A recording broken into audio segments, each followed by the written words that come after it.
अस्सलाम वालेकुम, मेरा नाम है रहमाना।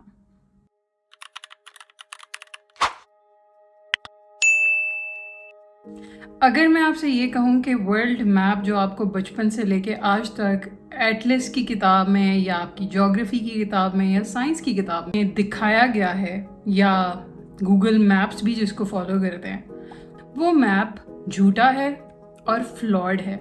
इससे पहले कि मैं इस सच को मज़ीद एक्सपैंड करूं, सबसे ज़्यादा ज़रूरी है कि हम ये जान पाएँ कि मैप्स की हिस्ट्री है क्या। दुनिया में सबसे जो अर्लीस्ट मैप या नक्शा 6th सेंचुरी BCE में बनाया गया, जिसको बेबीलोनियन मैप के नाम से जाना जाता है। इस मैप में बेबीलोन सिटी को सेंटर में रखा गया।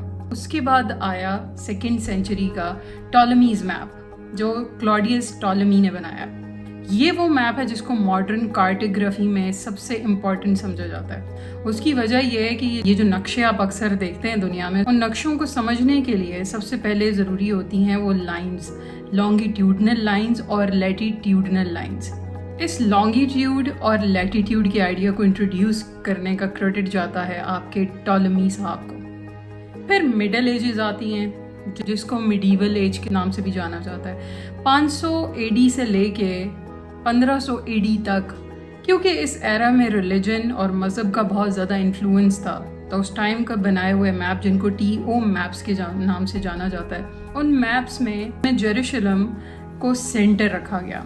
मगर ये एक्सप्लोरेशन और ये मैप्स की रिवीजन रुकी नहीं, और फिर आता है आपके पास 16th सेंचुरी में दुनिया का सबसे इम्पॉर्टेंट मैप जो आज तक रेलेवेंट है। गूगल मैप्स भी उसी मैप को फॉलो करता है। इस मैप को इन्वेंट किया जेरार्डस मर्केटर ने, और इसको जाना जाता है मर्केटर प्रोजेक्शन के नाम से। अगर मैं इस नक्शे को आसान अल्फाज में आपको एक्सप्लेन करने की कोशिश करूं, तो वो ये है कि आप एक ग्लोब लें और उसको एक सिलेंड्रिकल चार्ट पेपर से कवर कर दें हर तरफ से। उस सिलेंड्रिकल चार्ट पे एज इट इज सारे रीजन्स को ड्रॉ करें और फिर उसको एक फ्लैट सरफेस पे रख दें।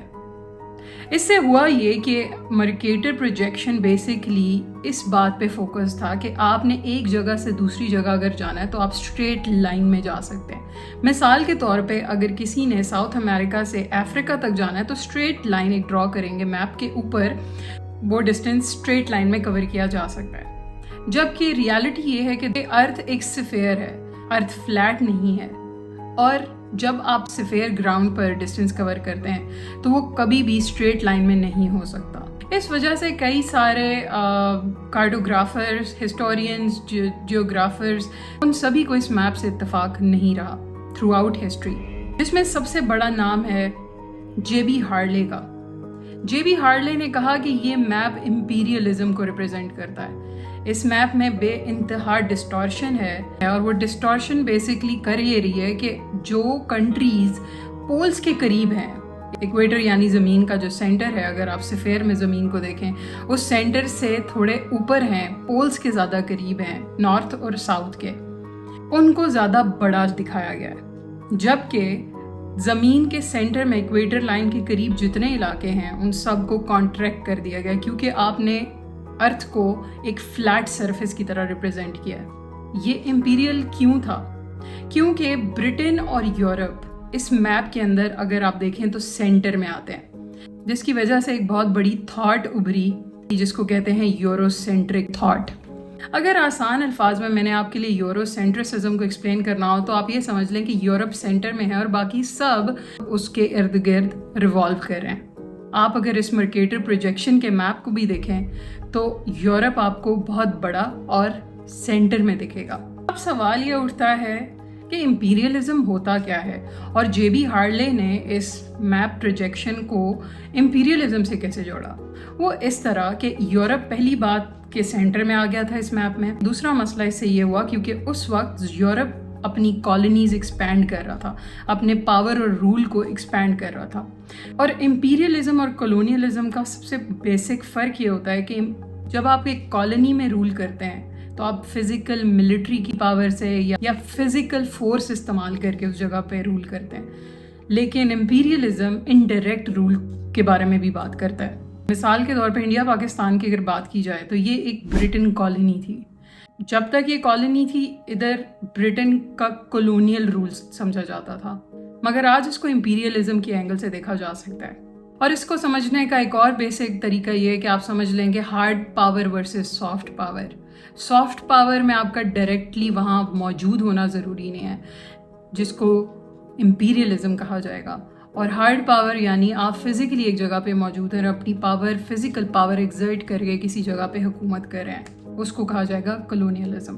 अब चूंकि यूरोपियन कॉलोनीज एक्सपैंड हो रही थी, इसलिए बहुत सारे हिस्टोरियंस और जियोग्राफर्स का ये डिसएग्रीमेंट था कि ब्रिटेन इतना बड़ा नहीं है और ना ही यूरोप इतना बड़ा है जितना बड़ा मैप में रिप्रेजेंट किया गया है। और शायद ये इसलिए किया गया ताकि एक मेंटल इमेज क्रिएट किया जा सके कि कैसे ये रीजन्स क्योंकि बड़े हैं इसलिए इनको राइट मिल जाता है छोटे रीजन्स पर हुकूमत करने का या उन्हें कॉलोनाइज करने का। और इनका साइज मैप पे बढ़ने से ना सिर्फ जियोग्राफिकल डिस्टॉर्शन क्रिएट हुई बल्कि एक मेंटल इम्पैक्ट भी क्रिएट हुआ जो कि आज तक कायम है।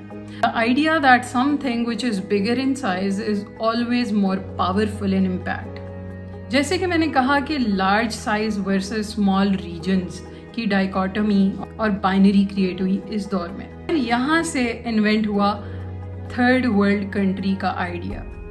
अगर आप इस मैप को गौर से देखें जो मर्केटर प्रोजेक्शन को रिप्रेजेंट कर रहा है, उस मैप में अफ्रीका अपने रियल साइज से काफ़ी छोटा दिखाया गया है, साथ ही साथ साउथ अमेरिका और उसी के साथ साउथ ईस्ट एशिया भी। ये सभी वो इलाके हैं जो ग्रेट ब्रिटेन या यूरोप की कॉलोनीज रह चुके हैं एक वक्त में। ग्रीनलैंड बिल्कुल नॉर्थ अमेरिका के साथ है। तो डिसएग्रीमेंट हिस्टोरियंस का ये था कि ग्रीनलैंड का असल एरिया अगर मेजर करेंगे तो वो अफ्रीका से 14 टाइम्स छोटा है, मगर जब आप उसको मर्केटर प्रोजेक्शन के मैप पे देखेंगे तो वो ऑलमोस्ट अफ्रीका से या तो बड़ा दिखता है या उसके जितना दिखता है, which is not true and inappropriately architect on the map. Mercator projection के डिसएग्रीमेंट में आता है पीटर्स प्रोजेक्शन 1974 में। आर्नो पीटर्स का भी यही डिसएग्रीमेंट था कि ये मैप इंपीरियल पावर को रिप्रेजेंट कर रहा है। It is not just geographical, rather a propaganda of justifying the colonial rule over the third world countries.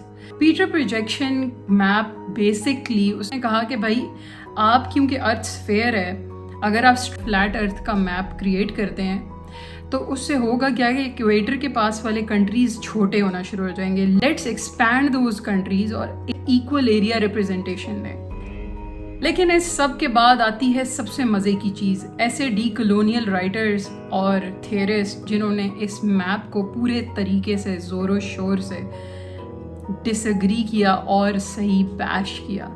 उन राइटर्स में 3 मेजर नाम हैं हिस्ट्री के अंदर जिन्होंने डी कॉलोनियल थॉट पे कोई काम किया है। सबसे पहले वॉल्टर मेनोलो, दूसरे नंबर पे फ्रांस फैनन और तीसरे नंबर पे एडवर्ड सईद। वॉल्टर मेनोलो ने आर्ग्यू किया that modernity and by extension its tools like maps cannot be separated from the history of colonialism and imperialism। आसान अल्फाज में वॉल्टर मेनोलो का ये कहना था कि आप ऐसे टूल्स जिनमें मैप्स भी इंक्लूडेड हैं, क्योंकि आपने पूरी दुनिया का वर्ल्ड व्यू ही बदल दिया है बाय डिस्टॉर्टिंग अ मैप। आपने एक मैप को डिस्टर्ब करने से एक और रियलिटी क्रिएट की है पूरी दुनिया के लिए, जो कि एक कॉलोनियल माइंडसेट से आ रही है, एक इंपीरियल माइंडसेट से आ रही है, और ये एक टूल है आपके कॉलोनियल और इंपीरियल रूल का। फ्रांस फैनन ने अपना डिसएग्रीमेंट अपनी किताब the wretched of the earth में दिया।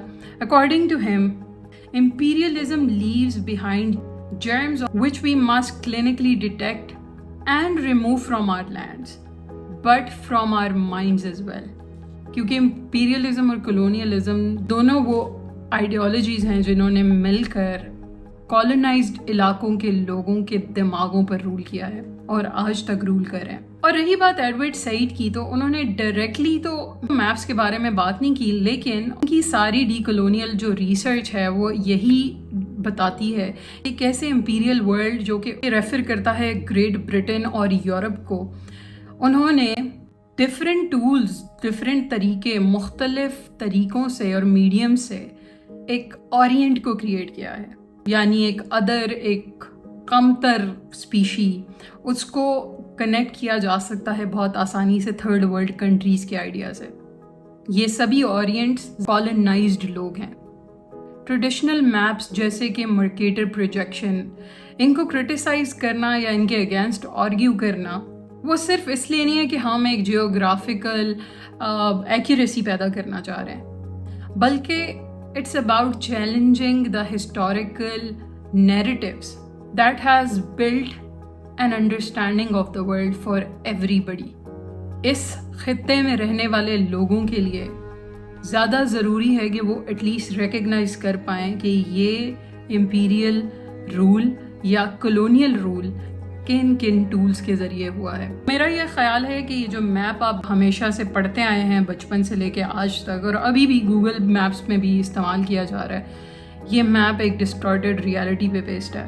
اور جب تک کالونائزڈ لوگ ان ٹولز کو انڈرسٹینڈ نہیں کر لیتے جن کے ذریعے ان کو بے وقوف بنایا گیا ہے، تب تک وہ ریالٹی کو ری ڈیفائن نہیں کر سکتے.